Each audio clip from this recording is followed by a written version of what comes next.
ni gake cyane ushobora kuba wakumva inkuru zivugwa ku muntu w'umushumba mu by'ukuri wa kiliziya, kumva ko hari igihe yigeze kubaho mu rukundo, kubaho mu munyenga w'urukundo, kwifuza kugira umuryango. Gusa ibyo byabayeho kuri Papa Francis George Mario Bergoglio.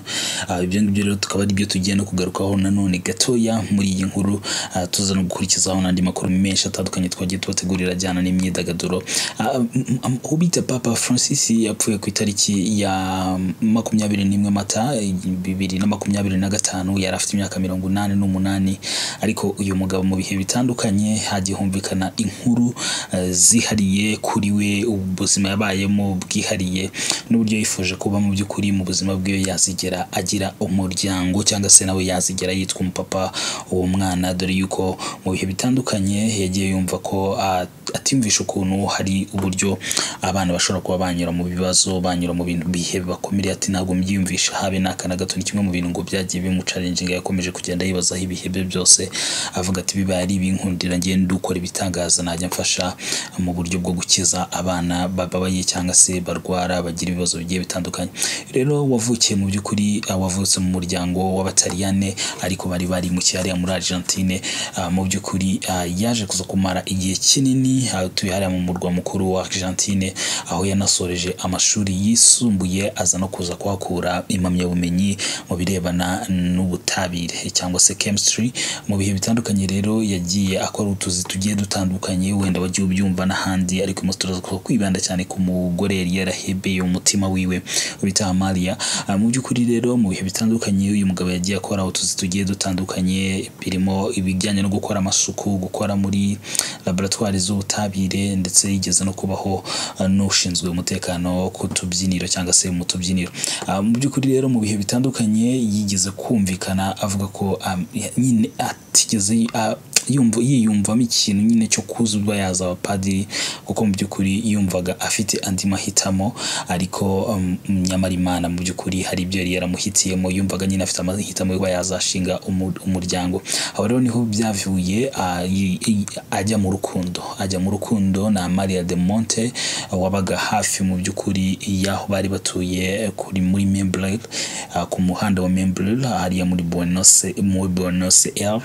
Mu by'ukuri rero niho yaje kuza kuba akundanira mu by'ukuri na Maria.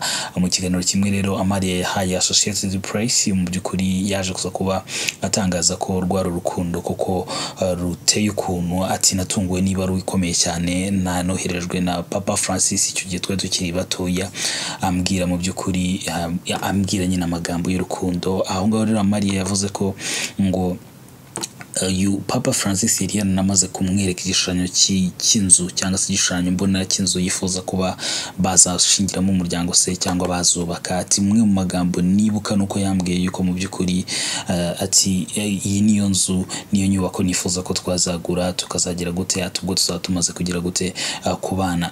Mu by'ukuri rero ati yaranambwiye ngo ninagira gutya ngo mbe n'abana nawe, ati bizarangira nibereye umupadiri. Muri icyo gihe rero mu by'ukuri iyo lettre idasanzwe ya Papa Francis yandikiwe yari yarihebeye cyangwa se Amalia de Monte. Mu by'ukuri rero ni ibaruwa yakomeje kugenda igarukwaho, ariko mu nyuma byabaye ngombwa yuko urukundo rwabo ruza kuza kwivangamo ababyeyi, biba ngombwa ko mu by'ukuri baza kuza kugira gute gutandukana, batagize gute batabanye, ntibanongera no gusa nk'ababonana. Rero ni Amalia de Monte mu by'ukuri ni inkuru idasanzwe ya Papa Francis wakoze mu by'ukuri cyangwa se wavutse yumva ko azagira umuryango, ariko bikaza kurangira bidakunze kubera ko nyine Imana yari ifite ikindi kintu yari yaramuhamagariye. Mbere yuko rero tujya mu yindi nkuru, ntabwo umuntu yarenza ingo y'iyi nkuru. Umunyamideli akaba na rwiyemezamirimo Katia Bashabe yakebuye urubyiruko rutukana ku babyeyi, avuga ko ibyo bikorwa bidakwiriye, ko by'umwihariko umubyeyi w'umugore atari uwo kwifashisha mu bitutsi. Mu butumwa bw'amashusho uyu mukobwa yashyize hanze yakebuye urubyiruko rwiharaje yaje gutukana ku babyeyi ati ninde wabeshye ko iyo ututse umuntu kuri mama we aribwo ababara cyane, reka tuvuge ko byahararutswe rwose mu byihorere. Kate Bashabe yasabye urubyiruko ko niba rugishaka gutukana rukwiye kwicara rugashaka ibindi bitutsi bitarimo ababyeyi. Ati ntabwo bigisekeje rwose, ababyeyi bacu bakeneye icyubahiro kuko baca mu bintu byinshi kandi bikomeye.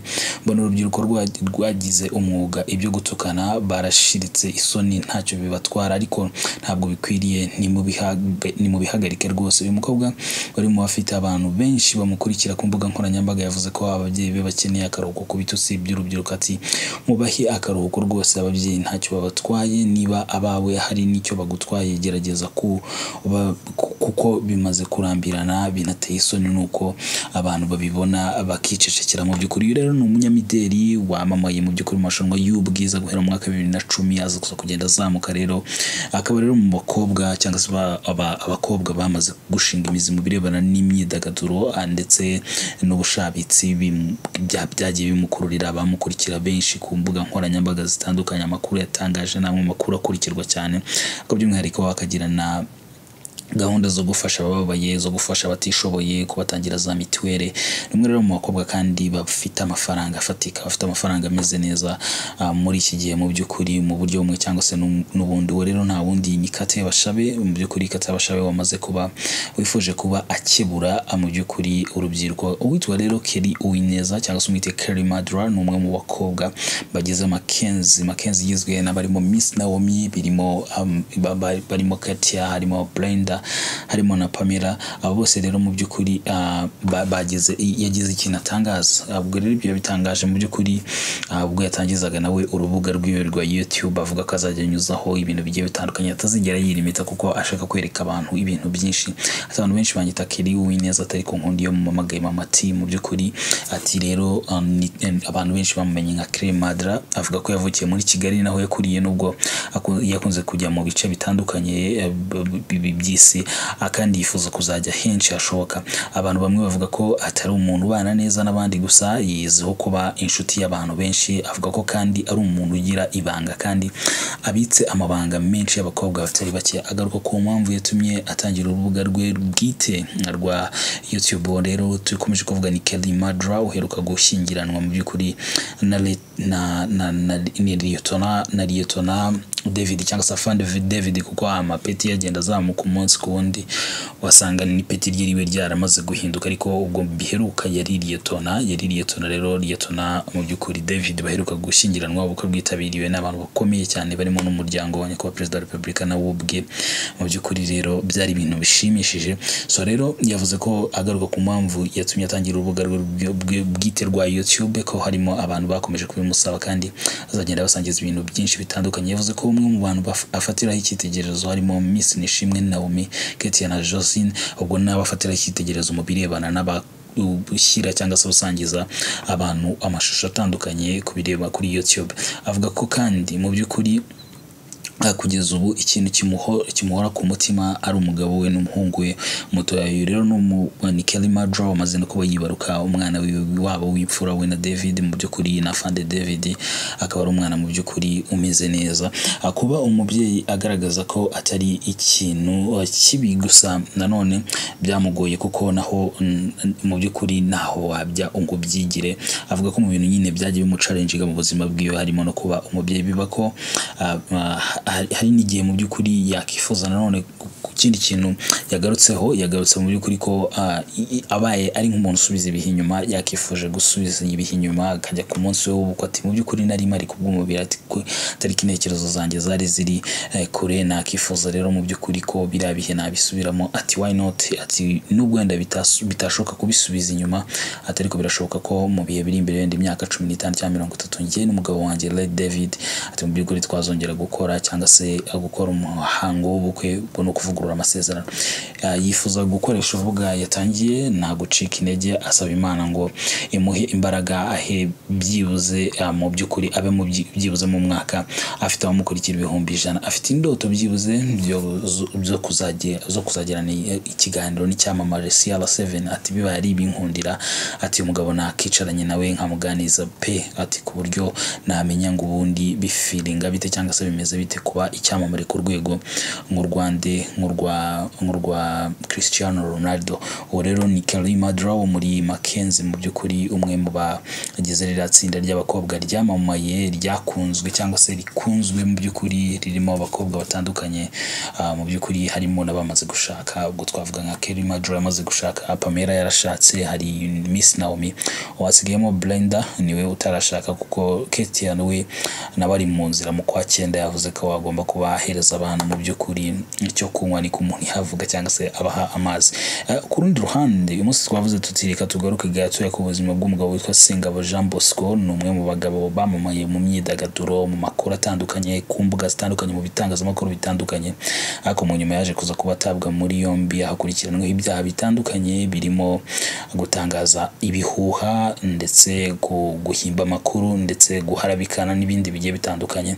Umugabo rero urubanza rwiwe rumaze iminsi ariko rwongeye gusubikwa kuko hari ibyo abamufasha mu mategeko basabye, bavuga ko batabonye umwanya wo gutegura neza urubanza. Ikindi kandi n'abagize jira y'ubucamanza nabo ntabwo babashije kuba baboneka bose uko ari batatu, byatumye rero uru rubanza rw'uyu mugabo rusubikwa rwimurirwa mu kwezi kwa 5 ku itariki ya 15 niba mu by'ukuri amakuru yatugezeho ariyo mu by'ukuri. Sengabo Jean Bosco mu by'ukuri tujye kumugarukaho byimbitse, wumva ubuzima bushaririye yanyuzemo. Sengabo Jean Bosco yamamaye mu ruhando rw'imyidagaduro nkafata ku mavuta, ni umuntu uzwi cyane mu ruganda bitewe n'ibiganiro mu by'ukuri yagiye akora. Fata ku mavuta wabaye umusekirite akirangiza ayisumbuye, yashaririwe n'ubuzima cyane. Yakuriye mu karere ka Nyarugenge mu mujyi wa Kigali mu murenge wa Gitega, ari naho yize amashuri abanza. Amashuri yisumbuye Fata ku mavuta yayize mu by'ukuri i Karongi muri groupe scolaire do Gisovo, aho ni mu cyiciro rusange. Yakomeje amashuri yisumbuye muri ETM, yaje kujya mu rugerero mu mwaka wa 2009 aho yize urugerero yarukoreye muri Apase Kabusunzu, ari naho yatangiriye urugendo rw'itangazamakuru, aho avuga ko yari umunyamakuru w'umukorerabushake. Fata ku mavuta avuga ko akirangiza amashuri yisumbuye yahise ayoboka inzira y'igisekirite. Mu by'ukuri niko yatangaje, yaje kujya mu bijyanye no gutunganya amashusho, akorana imyaka 3 na Child director ndetse na Faizo Pro, batumye amenya byinshi kuri video production. Nyuma yahise ashinga inzu itunganya amashusho ayita mu by'ukuri GTG Picture, atangira no gukorera video abahanzi barimo Lucky Coco, Gisa Kinganzo, Emizo n'abandi. Nyuma yaho muri 2015 nibwo yabonye akazi ka mu by'ukuri ko gukorana na bagenzi Bernard, bari bajyanye mu by'ukuri yamuhaye akazi ko gufata amashusho mu bitaramo bya Primus Guma Guma byategurwaga na EAP, aho yakoranaga n'inshuti mu by'ukuri zitandukanye. Aganira n'ikinyamakuru mu by'ukuri na kimwe mu binyamakuru cyane mu Rwanda, yavuze ko ari bwo mu by'ukuri muri iki gihe akorera muri bino bitaramo bya Primus Guma Guma aribwo yamenye neza ibijyanye n'itangazamakuru ry'imyidagaduro, anahura n'abanyamakuru bandikaga barimo nka Murongi Sabe, Selemani Rutaganda, n'abafotoraga barimo nka Shanpi na K John, n'abakoreshaga amajwi barimo Faustinho. Simbigaruka nyuma Fata ku mavuta yagiye gukorera kuri Contact TV, akora ikiganiro cyitwaga CMS, yakoze imyaka 5. Havuye yagiye gukorera igitangazamakuru cya Flash. Uyu mugabo yamamaye cyane mu biganiro binyuranye byose senguzi yahaye izina rya Operation, yakoreye igihe kinini ku muyoboro wa 3D TV n'ahandi. Muri iki gihe ni umunyamakuru mu by'ukuri umuntu yavuga ko wari ufite igikundiro cyo hejuru cyane, ariko yaje kuba mu by'ukuri atabwa muri yombi icyo gihe bwo yarageze yarasigaye akorera ikinyamakuru cya Isibo FM, aho yakoraga mu kiganiro cya Isibo Radar, yahuriragamo n'abarimo Venkel ndetse na Mbarubukeye. Iki kiganiro uyu munsi kiri gukorwa na Emi Kinege ndetse na Venkel na Mbarubukeye Peacemaker. Uyu mugabo rero kandi yaranafite mu by'ukuri urubuga rwa YouTube rwitwa Fata ku mavuta Clips, yagendaga anyuzaho inkuru zitandukanye. Nkuko rero bigaragazwa cyangwa se byatangajwe, bivugwa ko uyu mugabo mu by'ukuri mu bamureze ku baharabika ndetse n'ibindi birego bitandukanye, harimo uwitwa The Ben Mugisha Benjamin, hakaza Ngabo Medard Jobert, ubona bundi rero ni Medi, hakaza kandi na Muyoboke Alex. Kandi nguko rero kugeza n'uyu munsi uwitwa Fata ku mavuta aracyagize gute aracyari mu maboko ataraye cyangwa se aracyakurikiranwe n'ubutabera. Mu by'ukuri tuzagenda tubagezaho amakuru agiye atandukanye yerekeranye n'iyi ngingo. Twari tuvuze tuti rero reka tugaruke kuri Amalia Damonte mu by'ukuri uyu ni wabaye umukunzi wa Papa Francis. Hakaza kandi twari tuvuze tuti reka tugaruke ku byatangajwe na Kate Bashabe, tugaruke ku byavuzwe na Karim Adra, ushobora kuba wamukurikira kuri rubuga rwiwe rwa YouTube yatangije, ndetse kandi tunerekeze amaso kuri uyu munyamakuru uri mu bihe umuntu yavuga ko bitoroshye, ibihe bishaririye. Mu by'ukuri Imana nayo umuntu yanasaba ikomeze kumuba hafi namworohereza muri rusange, niko umuntu yavuga, kandi dukomeza twese gufatikanya gukora ibintu kinyamwuga ndetse no kuba twahanana mu gihe hari ibiba bitagenze neza mu buryo bumwe cyangwa se n'ubundi. Turabashimiye rero, twizere ko bamaze gukora subscribe kugira ngo tujye tubana umunsi ku wundi. Turabakunda kandi tubifuriza ibyiza. Kandi nanone ntabwo twasoza kandi tutagarutse nanone ku mashusho yagaragaye rwose The Ben urimo kwitegura n'ubundi gukorana indirimbo na Chris Easy, urebererwa inyungu n'umugabo Junior Giti. Uyu The Ben rero mu by'ukuri akaba yagaragaye yishimye ahereza impano idasanzwe witwa Giti. Mu by'ukuri Junior Giti mu by'ukuri amaze iminsi yizihije isabukuru y'amavuko, akavuga ati impano rero ziracyarimo zingeraho zijyanye mu by'ukuri n'isabukuru y'amavuko.